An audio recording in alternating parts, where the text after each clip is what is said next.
Good day, class. How are you today?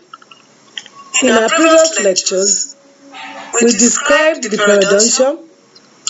We also defined the periodontal disease and classified them. Today, in this lecture, we will be discussing the etiology of periodontal diseases, that is, the causes of periodontal disease. It is important to know and understand the causes of periodontal diseases if you must treat and control them effectively. Therefore, I implore you to listen attentively, and I assure you, you will understand and enjoy this lecture. The objectives of this lecture are: 1. To classify the etiologic factors for periodontal disease. To name the primary local etiologic factor for periodontal disease and describe its role. List the secondary local etiologic factors and discuss their role. And lastly, to list the systemic factors and discuss their role. Now, what is periodontal disease? Periodontal disease is a chronic inflammation that affects the tissues that support and invest the tooth. This is referred to as the periodontium. Look at the periodontium, the diagrammatic demonstration. Now, these are the tissues of the periodontium: the gingiva, the cementum, the periodontal ligament, and the alveolar bone. Any of these tissues, when affected by disease, is referred to as periodontal disease. What is the current concept of etiology of periodontal disease? It is now believed that the development of periodontal disease is determined by 3 factors. One of them is that there must be a susceptible host. The presence of pathogenic species is also important, and also that there are some bacteria that are said to be either beneficial to the host, that these bacteria are either absent or in very small proportion. Disturbance in the balance between the bacterial load and host response is responsible for the development of periodontal disease. Host susceptibility and ability to respond appropriately to changes and challenges by bacteria determines the differences found in individuals. Now, let's talk about classification of etiology of periodontal disease. The etiology of periodontal disease is divided into 2 broad groups. 1, the local factors, and 2, the systemic factors. Look at the local factors. The local factors are further divided into the primary or the initiating factor and the secondary or predisposing factors. The primary factors is dental plaque, which is a biofilm consisting mainly of microorganisms that adheres firmly to tooth surface and other hard tissues in the oral cavity. The inflammation is initiated by the pathogens in plaque. Hence, it is referred to as the initiating factors. To the secondary factors, it is also referred to as the predisposing factors. They contribute to development of periodontal disease by encouraging accumulation and retention of dental plaque, which is the primary etiologic factor. These secondary factors include: 1. Restorative dentistry procedures that are faulty. Example is overhanging restorations. This increases or change the ecologic balance of the surrounding of the teeth, to favor growth of pathogenic bacteria. Then design of removable partial dentures that are defective. For example, if clasps are placed wrongly, they cause direct damage to the tissue and cause inflammation. Iatrogenic factors: damage to tissue during treatment causes destruction of the tissue and hence may lead to periodontal disease development. And calculus causes sin, which is rough, which encourages accumulation of plaque and also keeps the plaque close to the gingival tissue. Malocclusion and orthodontic therapy. All this prevents the individual from removing plaque, hence accumulation and retention is favored. Then tobacco use. Tobacco is being said to cause vasoconstriction of the gingival blood vessels, thereby reducing blood flow to the gingiva and hence reducing the immune response. So this sometimes is regarded as a systemic factor, but the local effect is that the stains that result from tobacco use makes the surface of the tooth rough and hence encourage plaque accumulation. So all these ones encourage plaque accumulation and make the tissue respond, the primary factor to be close to the gingival tissue.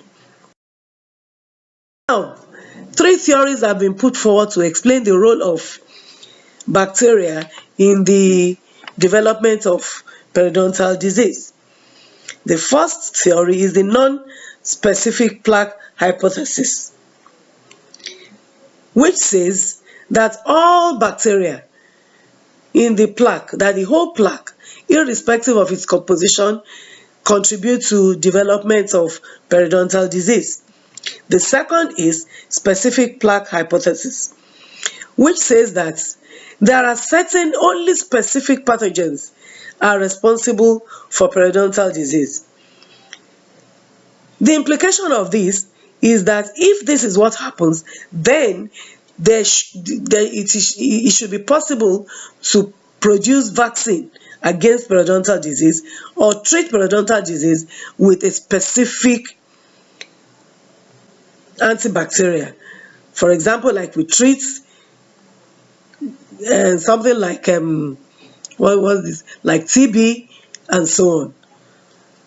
Then the third theory is ecology or multiple pathogen hypothesis, in which it says that there is microbial balance and hemostasis in the environment. Once there is an upset in this balance within the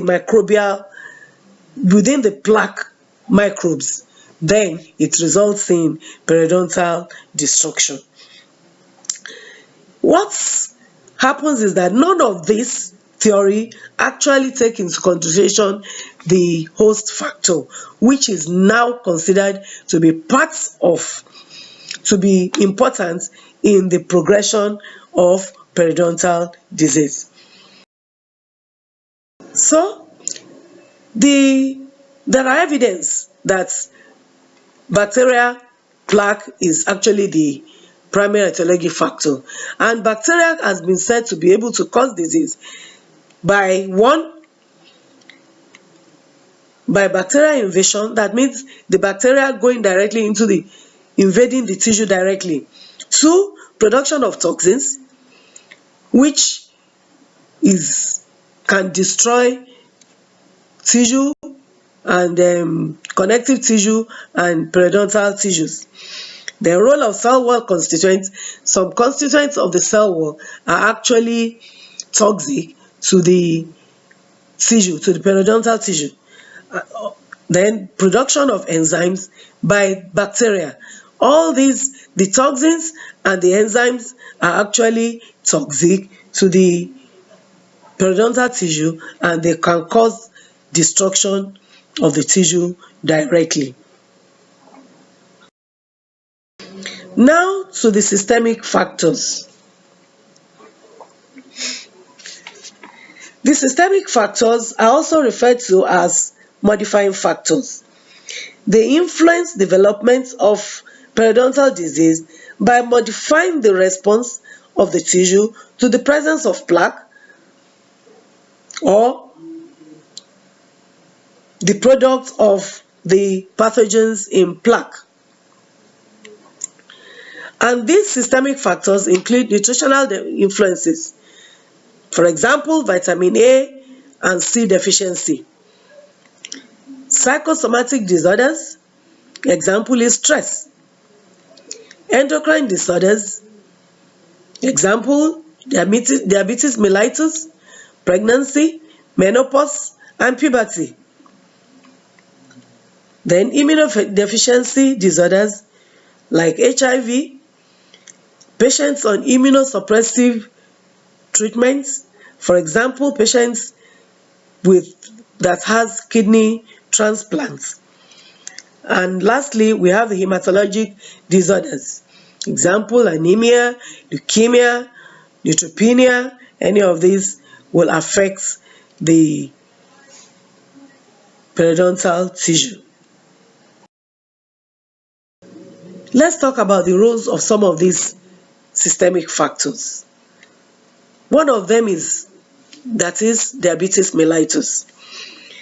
Diabetes mellitus has been known to have an effect on the periodontal tissue. For example, in poorly controlled diabetics, they are more susceptible to infection. And this is thought to be due to impairments in white blood cells function. The polymorphonuclears, that is the neutrophils, the monocytes, and macrophages.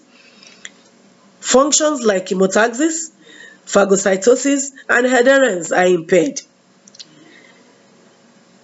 It also affects periodontal health by causing alteration in the collagen metabolism.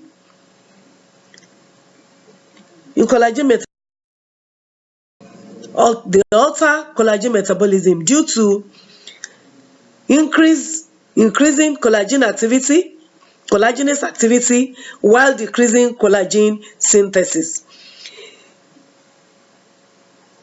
The effect of these two actions is production of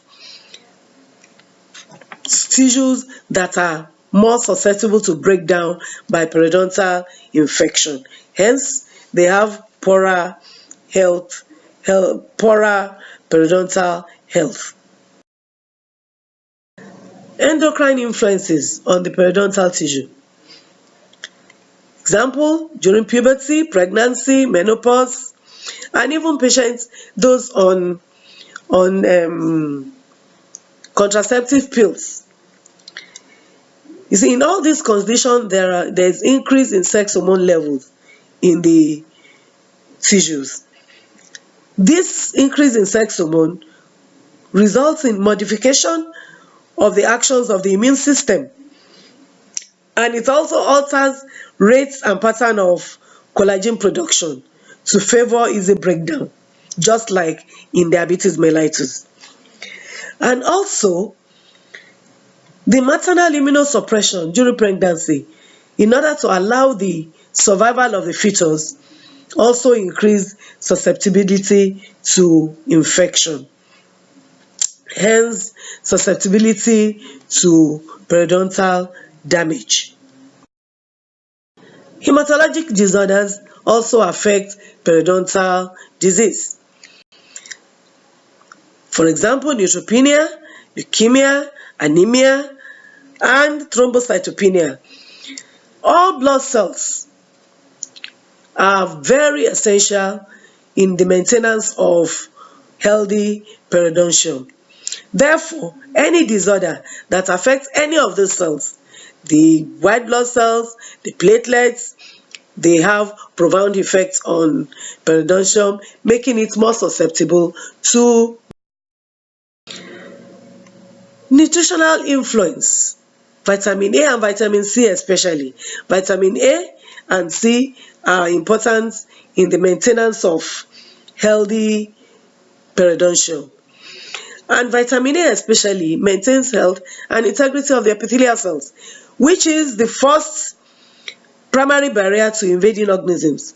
So, when vitamin A is deficient, the role of its protection is defective, is affected. Hence, the role of protection is reduced against bacterial invasion, and so the tissue is more susceptible to periodontal. Vitamin C deficiency results in scurvy. It is a cofactor in the production of collagen. Therefore, it is very important in maintenance of integrity of the tissue. So it influences the metabolism of collagen, resulting in it, causing it to be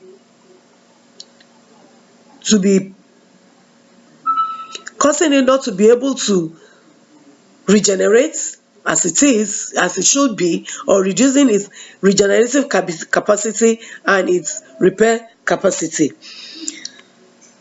And it's been found that protein malnutrition results in tissue that has low integrity. Hence, they are more vulnerable to breakdown when challenged by pathogens in dental plaque.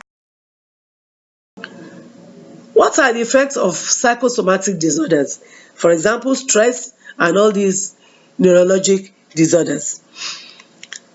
Most likely, the way these psychosomatic disorders affect periodontal health is most likely to be through change in individual behavior, particularly to oral health, to their oral health.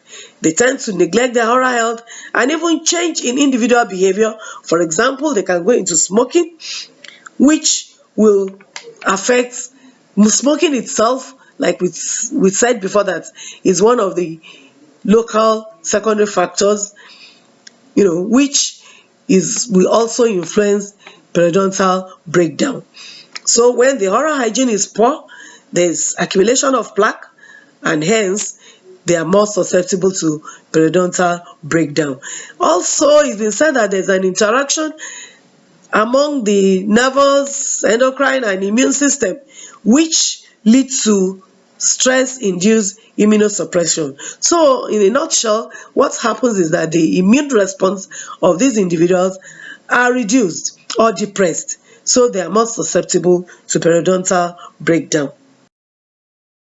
Summary: we have been able to discuss the etiologic factors for periodontal disease, and we have classified them into local and systemic factors. Dental plaque is the primary etiologic factor for periodontal disease. Secondary local factors influence periodontal disease development by encouraging accumulation and retention of plaque. Hence, they are referred to as modifying factors.